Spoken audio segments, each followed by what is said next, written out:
Dulu kita pernah bercanda gurau di ruang kerja bersama. Tapi sekarang, kita bayar rindu lewat podcast dulu ya. Welcome to Workplay Podcast. With me, Audira Amanda.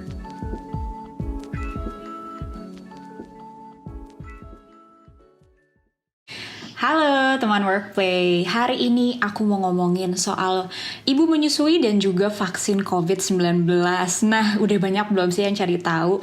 Kalau nggak salah tuh bulan Februari kemarin ya, pemerintah akhirnya Kemenkes sudah mengeluarkan surat edaran yang menyatakan kalau ibu menyusui itu sudah bisa divaksin. Nah, sebenarnya ini adalah sebuah berita baik ya, karena seperti yang kita tahu, anak-anak dan lansia itu kan juga salah satu golongan yang memang lumayan rentan. Nah, kalau misalnya ibunya divaksin, berarti ibu telah melindungi diri dan juga katanya udah proven kalau anaknya juga akan mendapatkan antibodi melalui menyusui. Nah, aku penasaran banget nih, pengen ngobrol lebih dalam lagi. Di sini udah ada Dr. Regia Puspa Astari, yaitu dokter umum, konselor laktasi, dan juga Certified Infant Massage Instructor. Halo, Reg. Halo, Audira. Kita reuni ya? Iya. Apa kabar? Alhamdulillah baik. Gimana kamu kabarnya juga? Baik. Nah, aku excited banget nih Rak sebenarnya denger kalau misalnya para busui ini udah boleh ya, udah dikasih lampu hijau untuk bisa diberikan vaksin gitu. Nah, cuman memang kan mungkin masih ada yang ragu juga ya Rek ya, mungkin masih agak takut-takut, makanya kita mau omongin di podcast kali ini. Semoga juga para busui bisa jadi lebih yakin untuk melakukan vaksin itu. Nah, Rek, aku pengen nanya nih, sebenarnya ya kalau misalnya para busui itu udah mau vaksin, apa aja sih persiapan yang perlu mereka lakukan? Sebenarnya sekarang kan vaksin juga gelombangnya beberapa ya. Yang pertama yang diutamakan memang nakes. Sekarang juga ada gelombang guru kan ya gitu, pengajar. Jadi gelombangnya kita harus pastikan dulu nih apakah kita udah terdaftar untuk divaksinasi. Karena kan berhubungan sama lokasi juga gitu. Jadi pastikan busui-busui ini tuh udah tahu jadwalnya juga gitu kapan. Terus basicnya lagi sebenarnya vaksinasi itu perlu daya tahan tubuh yang prima. So make sure juga kita dalam keadaan yang fit gitu, apalagi menjelang vaksinasi. Sebenarnya persiapannya sih simple ya, kayak vaksinasi anak aja lah gitu. Nah, simpelnya seperti itu. Cuman karena lagi pandemi sekarang kan, jadi emang bener-bener jadwal itu kayak harus tahu jam berapanya segala macam, karena itu berhubungan dengan kedatangan kita juga. Jadi kita nunggunya nggak terlalu lama juga. Gitu sebenarnya. Nah, menurut kamu perlu nggak sih kita kayak konsultasi dulu nih ke dokter laktasi lah, atau kayak ke dokter anak gitu sebelum divaksinasi nih para ibu?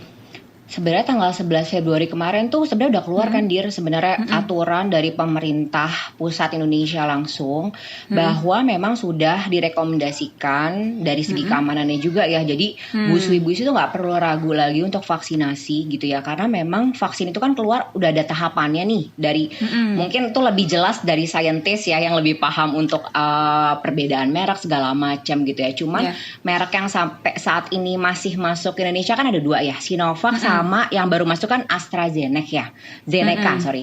Jadi dua vaksin ini pasti kan yang sampai akhirnya ada izin edar itu pasti udah ada safety-nya juga gitu loh. Betul. Jadi memang semua merek apapun oke aja gitu, karena memang dari pemerintahan sudah melakukan ini ya, menginfokan dari tanggal 11 Februari itu tuh udah bahwa boleh gitu. Jadi ibu menyusui boleh dilakukan vaksinasi. Dan memang udah ada jurnalnya juga sih Dir sebenarnya gitu. Kalau dari 2021 aku lupa deh bulan apa, cuman 2021 awal itu memang udah ada perdana dilakukan di Amerika ya. Walaupun mereknya kayaknya berbeda ya, tapi kan semua vaksin yang keluar itu kan memang udah ada standarnya ya. Harus di atas efektivitasnya itu harus di atas 50%. Kalau di bawah itu pasti nggak akan ada surat izin gitu lah, ibaratnya nggak akan boleh edar gitu. Jadi kalau busui-busui mikirnya kayak wah itu kan jurnalnya di Amerika berarti harus ikutin merek yang di sana gitu loh. Sebenarnya vaksin itu juga kenapa dibikin serentak, maksudnya seluruh dunia tuh kayak bikin di berbagai negara karena berhubungan banget sama daya tahan vaksin. Karena kan ada yang suhunya berapa terus kalau dikirim dari Amerika dibikin terus dikirim ke Indonesia itu kan pasti ada risiko rusak Iya kan gitu. Jadi dari segi dari vaksinnya pun juga dipertimbangkan di situ. Kenapa? Makanya pemerintah Indonesia mungkin ngambilnya dari China gitu loh. Karena memang lebih Oke. relatif lebih deket kan Iya, dibandingkan dengan jarak kalau ya. ngambil vaksin dari jarak juga. Karena berhubungan sama pengiriman sih ya. Tapi Indonesia juga Oke. sekarang lagi mau bikin loh gitu dari Bio Farma di Bandung. Mm-mm. Keren banget kan kalau Iya, sampai udah bikin, dan vaksinnya tuh namanya tuh vaksin merah putih, keren banget gak sih gitu keren kan, siapa banget ya. tahu kan kita bisa bikin dan lebih daya tahan vaksinnya lebih bagus ya, karena kan maksudnya dari segi pembuatan terus jaga suhu vaksinnya sampai beredar tuh semoga bisa lebih apa ya, lebih cepet lah gitu, jadi nggak rusak di jalan, karena kalau vaksin rusak di jalan sayang banget ya. Iya, iya. Gitu. Jarak tempuh tuh emang jadi ini banget ya, jadi Iya. crucial banget gitu buat keberhasilan ini ya gitu ya. Oke. Bener banget. Jadi mungkin kalau misalnya ada busu yang masih ya ragu-ragu pengen diskusi, boleh kali ya konsul-konsul ke konselor laktasi atau misalnya nanya langsung ke dokter anaknya supaya lebih yakin gitu ya Rek ya sebelum melakukan Boleh. vaksinasi ini gitu. Cuman yang jelas tadi kata Regia juga merek vaksinnya itu nggak jadi pengaruh gitu ya, karena pasti juga pemerintah nggak akan main-main gitu ya mengeluarkan surat edaran ini. Pasti mereka juga udah melalui research, udah juga ada lampu hijau dari WHO juga gitu ya untuk vaksin untuk busui ini gitu. Dan tadi yang kamu bilang ya efektivitasnya juga udah kelihatan ya, karena udah ada studi yang dibuat gitu ya untuk memperkuat efektivitas vaksin COVID-19 ini untuk para busui itu ya. Bener banget. Oke.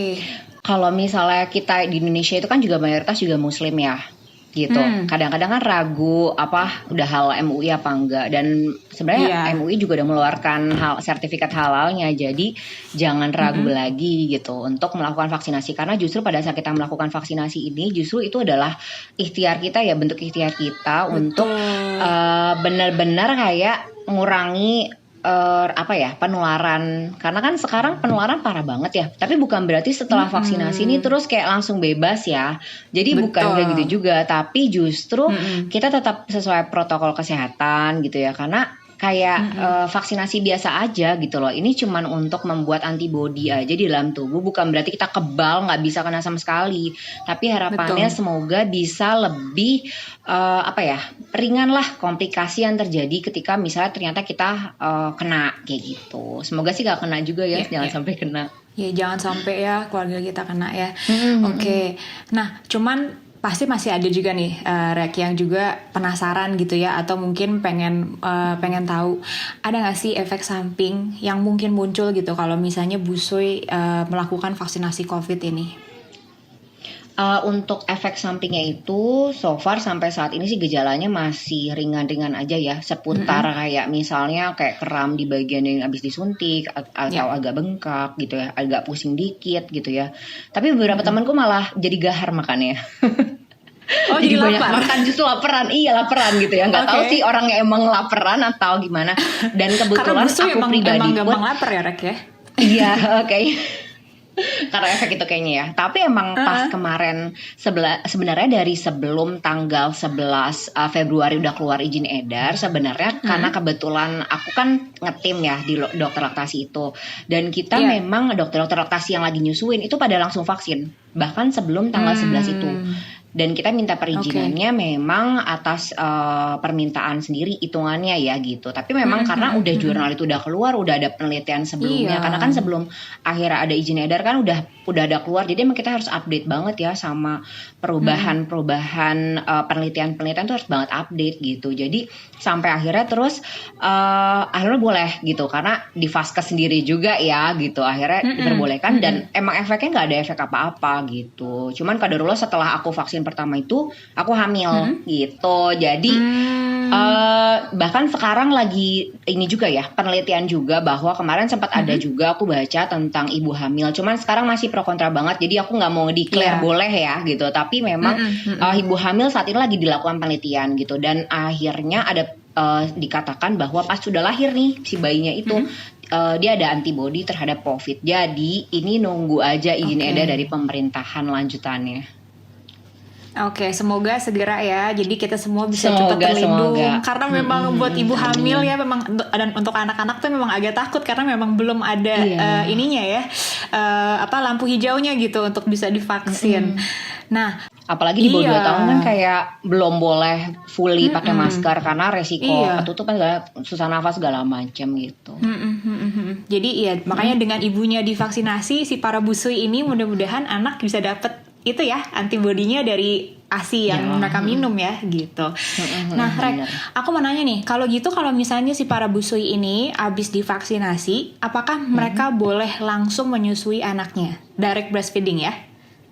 Boleh langsung gitu. Jadi nggak perlu khawatir. Justru berdasarkan jurnal itu memang ada imunoglobulin G dan imunoglobulin A yang bahkan terdeteksi di ASI. Jadi justru kenapa si anak itu dapat antibodi ya dari situ gitu. Jadi nggak usah ragu-ragu lagi ditunda-tunda atau dibuang-buang ASInya gitu ya sampai berapa lama gitu anaknya nggak ditetein. Justru langsung ditetein aja, langsung disusui langsung dari breastfeeding aja nggak ada masalah gitu. Wah, oke banget ya. Jadi semoga juga para busu yang akhirnya udah dapet kartu vaksinasi ya, yang akhirnya udah dapet namanya udah terdaftar, semoga juga bisa lebih yakin untuk langsung vaksin karena insya Allah pasti aman karena juga sudah dipikirkan sekali gitu ya sama Kemenkes kita. Jadi kalau misalnya ada kesempatannya lakukanlah gitu. Nah, kamu ada tips lagi nggak nih Rek untuk para busu yang kira-kira nanti bisa divaksin gitu?